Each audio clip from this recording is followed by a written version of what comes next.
آپ جسے دعوت امن دے رہے ہیں، آپ حال ہی میں اس پر شدید ترین بمباری کر چکے ہیں۔ جب آپ تیار ہوں، ہم تیار ہیں۔ اب اسرائیل نے حملہ کیا تو ایران بہت مارے گا۔ یعنی وہ امن کی خواہش کا اظہار اس طرح نہیں کر رہے کہ بھئی امن کر لیں، وہ یوں کہہ رہے تھے سیکھ ہو جاؤ ورنہ میں دیکھو وہ یہ ہوگا۔ ٹرمپ کی پیشکش یہ فرض کرتی ہے کہ ایران ہر بنیادی معاملے پر بات چیت کرنے سے پہلے ہی امریکہ کی ہر شرط مان لے گا۔ ایران کی سرکاری میڈیا نے ٹرمپ کے الفاظ کو پروڈکشن تھیٹر قرار دیا ہے۔ اسی ہفتے صدر پزشکیان نے اعلان کیا کہ ایران بموں کے دباؤ میں آ کر مذاکرات نہیں کرے گا، کیونکہ ایسی مشروط پیشکش جسے دہشت گردی ترک کرو یا اسرائیل کو تسلیم کرو، وہ تہران کی نظر میں ایک سٹل برتھ ہے، مردہ پیشکش ہے۔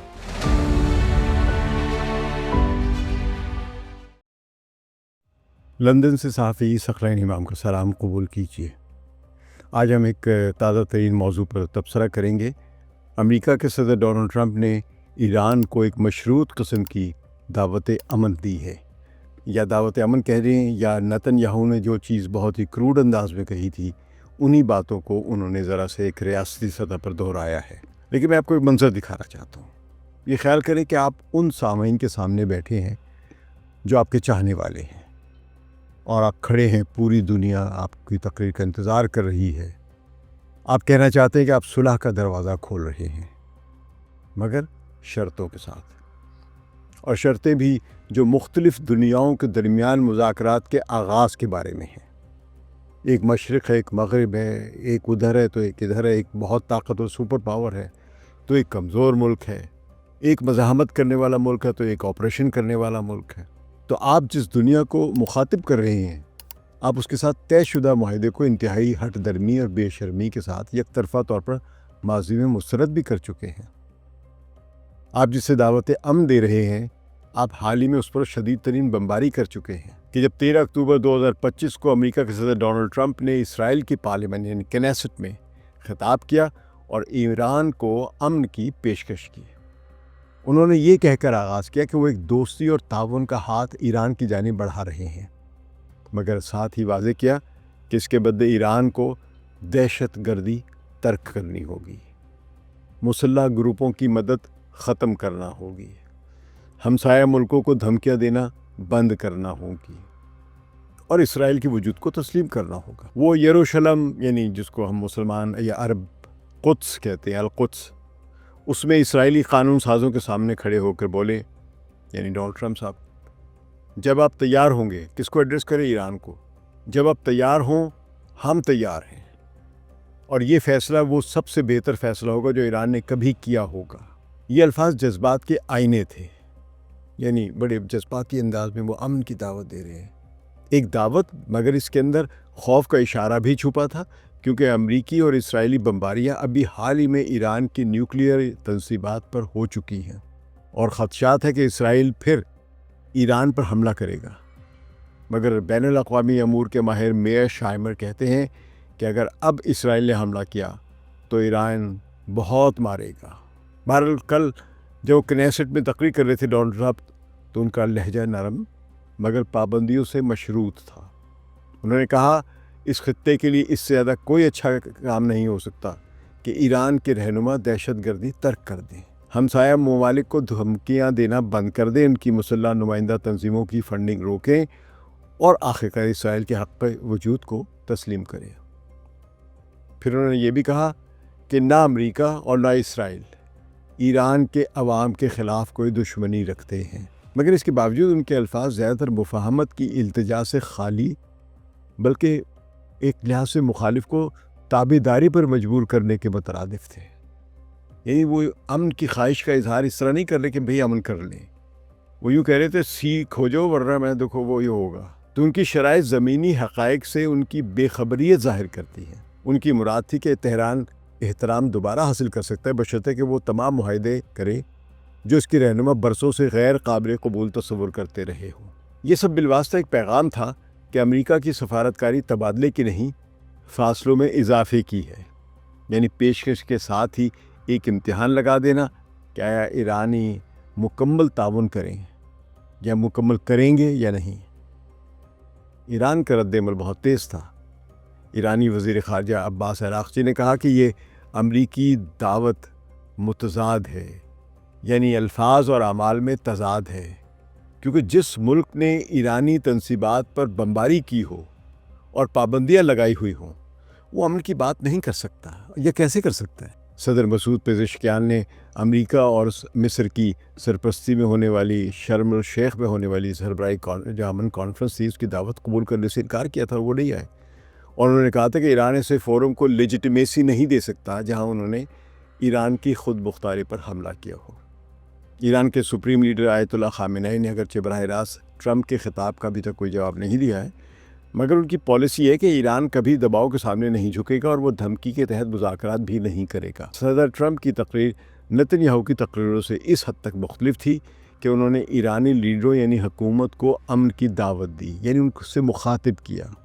تو ٹرمپ کی پیشکش کو اگرچہ ایک علاقائی امن کی کوشش کے طور پر پیش کیا گیا ہے، مگر اس نے ناگزیر طور پر پچھلی اسرائیلی کوششوں کو یاد دلایا جو ایران کے عوام سے براہ راست خطاب میں نتن یاہو دہراتے رہے ہیں۔ وزیر اعظم بنیامین نتن یاہو نے گزشتہ برسوں میں کئی موقعوں پر ایرانی عوام سے مخاطب ہو کر کہا ہے کہ وہ اپنے حکمرانوں کے پیچھے نہ کھڑے ہوں، کیونکہ اسرائیل آپ کے ساتھ ہے اور ان سے مت ڈریں اور آپ بہتر زندگی کے مستحق ہیں۔ ایک 2024 کے ویڈیو پیغام میں نتن یاہو نے ایرانی عوام کو خطاب کرتے ہوئے کہا تھا کہ ایران کے لوگ جان لیں اسرائیل آپ کے ساتھ ہے، ایک چھوٹا گروہ متعصب علماء آپ کی امیدوں اور خوابوں کو کچل نہیں سکتے، آپ بہتر حالات کے مستحق ہیں، آپ کے بچوں کو بہتر کیے موقع ملیں گے۔ تو یہ سب باتیں نتن یاہو کہہ چکے ہوئے ہیں۔ ایک اور موقع پر انہوں نے کہا تھا کہ آپ ایک ایسے نظام کی ٹراما برداشت کر رہے ہیں جو آپ کو زیر کرتا، آپ کو کچلتا ہے اور ہمیں دھمکاتا ہے۔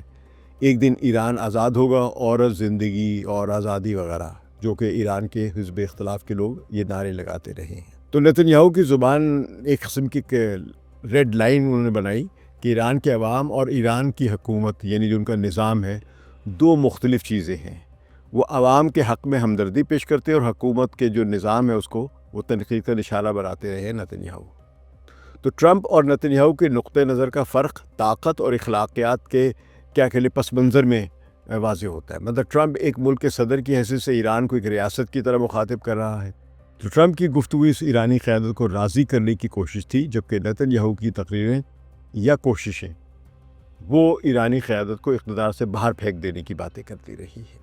ایک آزاد تجزیہ کار نے رائٹرز کو بتایا کہ یہ ایک یک طرفہ امن ہے۔ ٹرمپ کی پیشکش یہ فرض کرتی ہے کہ ایران ہر بنیادی معاملے پر بات چیت کرنے سے پہلے ہی امریکہ کی ہر شرط مان لے گا۔ پتہ نہیں مذاکرات کا آغاز اس طرح ہوتا ہے کہ پہلے میری بات مان لو پھر ہم مذاکرات کرتے ہیں، یا آپ اپنی باتیں رکھ کے پھر مذاکرات کے راستے کھولتے ہیں۔ تو تہران کی نظر میں ٹرمپ کی اس نرم دلی اور نتن یاہو کی سخت تنقید کے درمیان زیادہ تر فرق محض الفاظ اور لہجے کی حد تک ہے۔ دونوں نے ایرانی حکومت کے خلاف وہی بنیادی خاکہ اپنایا ہے، یعنی وہ ایران کو دشمن سمجھتے ہیں۔ ایران کی سرکاری میڈیا نے ٹرمپ کے الفاظ کو پروڈکشن تھیٹر قرار دیا ہے، جبکہ قدامت پسند اخباروں نے ان کو یعنی ظلم کی ڈھکی چھپی سفارت کاری کہا ہے۔ ایرانی وزیر خارجہ عباس عراقچی نے آن لائن بیان میں کہا ہے کہ ایران ایسے ہم منصبوں کے ساتھ بات چیت نہیں کر سکتا جنہوں نے ایرانی عوام پر حملے کیے ہیں اور دھمکیاں اور پابندیاں لگائی ہوئی ہیں۔ اسی ہفتے صدر پزشکیان نے اعلان کیا کہ ایران بموں کے دباؤ میں آ کر مذاکرات نہیں کرے گا۔ واشنگٹن میں حکام نے اصرار کیا کہ صدر کے الفاظ مخلص ہیں اور اگر ایران صلح کے اس موقع کو ترجیح دے اور اس کی جگہ ایک لڑائی لڑے یا مقابلہ کرے امریکہ سے، تو وہ واقعی اپنا تناؤ کم کرنے کا ایک موقع حاصل کر سکتے ہیں۔ مگر اگر ایران نے یہ پہل نہ کی یا مثبت جواب نہ دیا تو یہ موقع کھو بھی سکتے ہیں۔ تاہم سفارتکاروں نے نجی طور پر تسلیم کیا کہ وقت کا تعین نازک ہے۔ جو صدر ٹرمپ نے جس طرح دعوت دی ہے اور جس موقع پر انہوں نے دعوت دی ہے یہ مناسب نہیں ہے۔ اسرائیل نے غزہ میں حال ہی میں ایک بہت مہنگی جنگ ختم کی ہے اور وہ مزید جنگ افورڈ نہیں کر سکتا، اور ٹرمپ امن کی ایک نمایاں کامیابی کا دعویٰ کرنا چاہتا ہے۔ تو ایران کا ان کی تقریر میں شامل ہونا بظاہر ایک علامتی بات ہے۔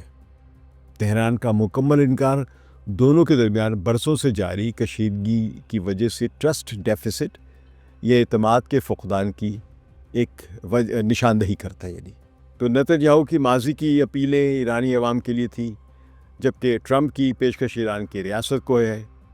بظاہر مختلف لہجے مگر ایک ہی بنیاد۔ مفاہمت تب ممکن ہے جب ایران کے حکمران اپنا رویہ بدلیں یا حکمران ہی تبدیل ہو جائیں۔ ایک نیتنیاہو چاہتا ہے حکمران ہی تبدیل ہو جائیں، اور ٹرمپ چاہتے کہ حکمران رہیں یا نہ رہیں لیکن پالیسی بدل جائے۔ مگر تہران نے صاف اعلان کیا کہ وہ نہ تو بدل رہے ہیں اور نہ ہی تبدیل ہو رہے ہیں، اور وہ دوستی کا ہاتھ جو یروشلم سے بڑھایا گیا ہے، یعنی کنیسٹ میں بیٹھ کے جو ٹرمپ نے بڑھایا ہے، وہ ابھی تک اس کا کوئی جواب مثبت نہیں آیا ہے، کیونکہ ایسی مشروط پیشکش جسے دہشت گردی ترک کرو یا اسرائیل کو تسلیم کرو، وہ تہران کی نظر میں ایک سٹل برتھ ہے، مردہ پیشکش ہے، کیونکہ وہ کہتے ہیں کہ وہ دہشت گردی نہیں کرتے بلکہ ایک عظیم طاقت کے خلاف مزاحمت کرتے ہیں۔ آپ دوسرے کا پوائنٹ آف ویو تو سمجھے نا۔ اور ایران کی نظر میں اسرائیل وہ ریاست ہے جو خود دہشت گرد ہے اور غزہ میں نسل کشی کی جنگ کرتا رہا ہے، جو ابھی حال ہی میں رکی ہے کیونکہ اسرائیل ناکام ہو چکا ہے۔ حماس کو ختم کرنے میں اور اسرائیلیوں کو مکمل طور پر ڈسپلیس کرنے میں، غزہ سے باہر نکالنے میں اسرائیل ناکام ہو چکا ہے۔ ہماری گفتگو آپ کو کیسی لگی؟ اس پر تبصرہ ضرور کیجیے، کامنٹ میں آ کے فیڈ بیک دیں، ہمارے چینل کو سبسکرائب کریں اور بیل آئیکن کو ضرور دبائیں۔ شکریہ۔ ثقلین امام کو اجازت دیجیے۔ خدا حافظ۔